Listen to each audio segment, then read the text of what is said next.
ఈరోజు ఇక్కడ 50 ఏళ్ళు పూర్తి చేసుకుని గోల్డెన్ జూబ్లీ జరుపుకుంటున్న సిద్ధార్థ అకాడమీ విద్యా సంస్థలందరికీ ఇక్కడే నా ముందర ఇప్పుడే సన్మానం చేశాం.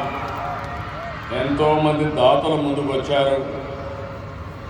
ఆ రోజు వాళ్ళు చేసిన సహాయం ఈరోజు ఈ యొక్క Siddhartha academy one of the best academy విజయవాడే కాకుండా ఆంధ్రప్రదేశ్లో తయారైంది.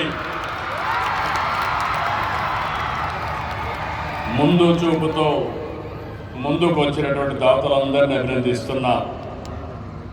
ఇక్కడ చదివినటువంటి పూర్వ విద్యార్థులు, ప్రస్తుతం చదువుకుంటున్న విద్యార్థులను చూస్తున్నా, మీ ఉత్సాహాన్ని చూస్తున్నా, వచ్చినప్పటి నుంచి మీ డైనమిజం చూస్తున్నా, నా నమ్మకం అంతా మీ మీదనే.